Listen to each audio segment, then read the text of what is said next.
AI model launches are happening almost every week now. Benchmarks go up, charts look impressive, but when you actually sit down and use these models, the experience can be very different. So today, we're not doing a spec sheet comparison, we're putting Google's Gemini 3 Pro head to head against Anthropic's best model, Claude 4.5 Opus. Same prompts and same constraints. And by the end of this video, you'll know which model actually wins in real use and which one you should be using. So let's get into it. Alright, one of the most fun things that I like to do when a new model drops is test the model's coding abilities, especially when it comes to creating voxel style 3D worlds, just because it's fun, creative, and it kind of looks fun to look at. So what we're going to do is we're going to ask Gemini 3 Pro. So I've selected Gemini 3 Pro over here and Claude Opus 4.5. And we're going to do a side-by-side comparison between these two models. And the prompt is generate a small voxel style 3D world using JavaScript, use 3.js, create a ground plane, trees, and lighting. And just to make this more interesting, I'm going to say to add some surprise elements. So I want the models to surprise me, and let's see what both of these models create, and let's see which one is better. All right, looks like both of our models are done generating. And before we take a look at the actual world, let's take a look at how these models have thought about this problem and look at what it has done in the backend. So first, Gemini is saying that I'll generate a single file HTML solution, which is not bad, which is something that we would prefer anyways. Include grass, water, trees, and animated surprise elements like bouncing slimes and floating clouds. Okay, interesting. We'll take a look at that. And then Opus 4.5 said they're going to use ground planes, trees, lighting, and some surprise elements. Actually, it's trying to keep it a surprise, I guess. That's why it's not there. And it has features, core elements, dynamic lighting, surprise elements, a little house, floating crystals, mushrooms, water pond, animals. Okay, at least at the moment, looks like Claude Opus 4.5 is being a little bit more creative. And let's see what Gemini has. Less thinking compared to this, which is okay. But let's see now how the worlds actually look. So if we look at the Gemini world, pretty good. Like, it's not bad. I see a bunch of trees.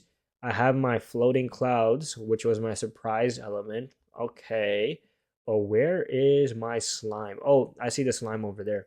Can I zoom in? Can I? Yes, I can. I can zoom in. That's my slime over there, which is pretty cool.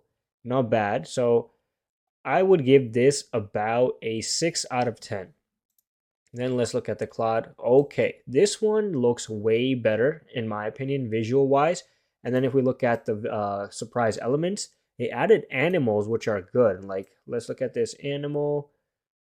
Not bad. Like, it looks like a bunny and everything like that.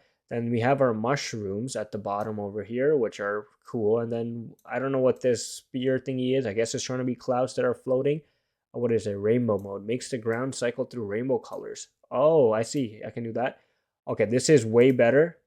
I think this in this round, I gotta give it to Opus 4.5. It added elements like these that I didn't ask for, and the surprise elements are way better.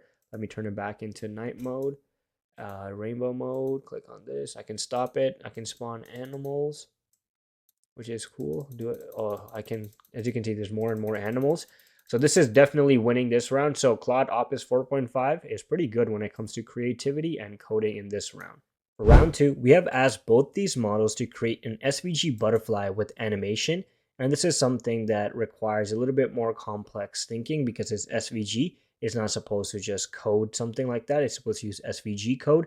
So you can see it has created an index HTML file. So if we take a look at this, you can see that it has to style and everything like that. So it's much more complicated than it seems. It looks simple, but it requires both these models to do a little bit more coding in the back end. So both of these models have created. Let's judge these butterfly.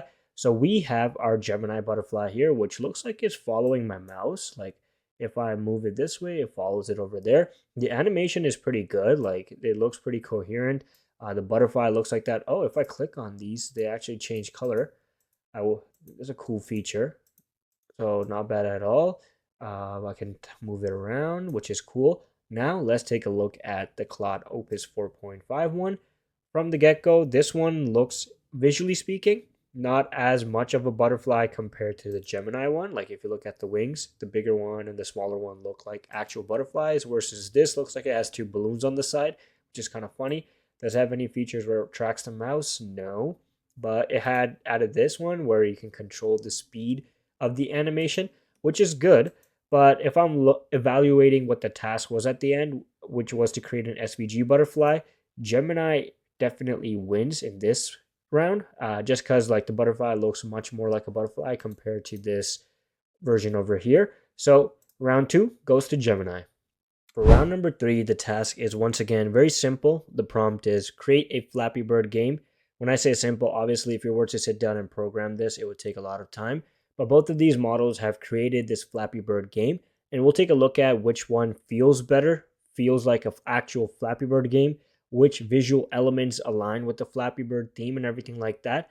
And we'll compare both of these, and we'll also see which model I can score the highest on. So let's try the Gemini model right now. So all I have to do is press space to start it. So let me first click play, start it. Okay, this one feels like an actual Flappy Bird game, like the ones that used to be on the mobile app. Not the best. Let's give it a one more try. Let's see if I can get to 5. If I get to 5, I'll be happy. I'm not going to waste your guys' time. So I'll try one more time. But this one is fun to play with. It feels like the Flappy Bird animation, like the motion also feels like that. So this one's good. Okay, I'll die. Okay, I died on purpose. Don't worry, I'm really good. Then we have our Claude one.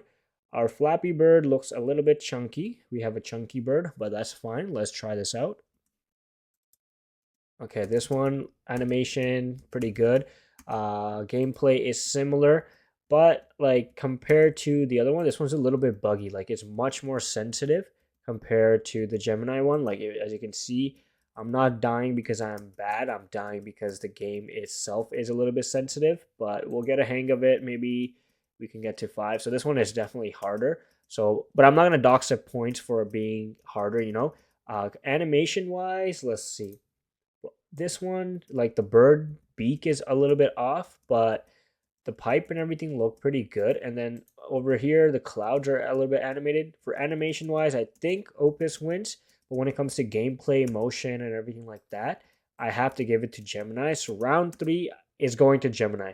But this one was close for me. What do you guys think? Let me know in the comments. For round number 4 and the last round, we are doing a test on the model's ability to build a modern landing page for an AI startup, use HTML, CSS, and vanilla JS, dark mode, smooth animations, and a responsive layout. So both of these models are supposed to be also good at front-end coding, so creating beautiful websites. And this is the prompt, and let's see what both of these models have created. So if we look at the Gemini one, it is calling it the Nexus AI. So it's not bad. Like this looks pretty professional. The header looks good. We can actually navigate, can we? If I click on features, okay, it does. But before we do that, let's just judge this.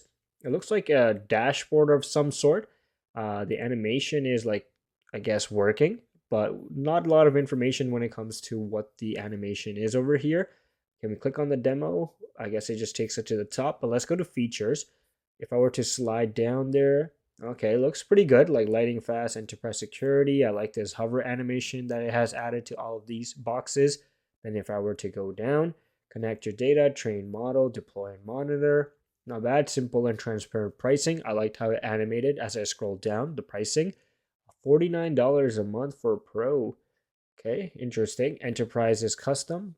Good language. This is something I would expect at most startups and SaaS pages.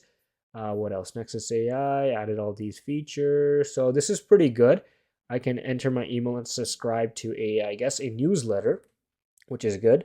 Then let's take a look at the Claude Opus 4.5 one. It's calling it Neural Flow. We have something going on in the background. The animation looks like some pixels or something that are floating.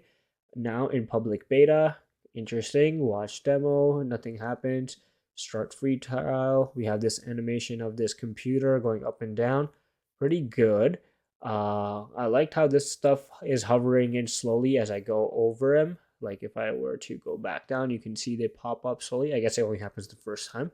Then, yeah, once again, we saw that, like how it animated this coming in slowly and smoothly into the screen, which is good. Then the pricing structure, similar pricing structure. Starter is $29 a month. I guess Claude likes to take our money. I mean, it is a more expensive model, so even the starter version is $29 a month versus this one, I think it was $0 a month. Yeah. So Claude being Claude over here, which is, I guess, staying true to himself. Uh, but both of these are good. This one, once again, is a little tough for me. But given aesthetic wise, I'm judging it really based off of aesthetics because the features that both of these models added are kind of one to one. I'm going to have to go with Claude for this round because of the background animation and everything like that. And honestly, after 4 rounds, this one ends in a tie. Gemini and Claude are good at different things, and that's kind of the point. But I do think that both of these models are interchangeable and they both are amazing models. So based on your preference, I would go accordingly. But let me know in the comments what you guys think. Who do you think actually won? Gemini, Claude, or does it depend on the task? And if you enjoyed this kind of hands-on AI battle, make sure to subscribe to our channel. We do real tests, not just headlines. Make sure you're also subscribed to The World of AI. And don't forget to check out our newsletter for deeper breakdowns you won't see on YouTube. And I'm growing my Twitter following, so make sure you follow me on Twitter as well. Hope you guys enjoyed today's video, and I'll see you in the next one.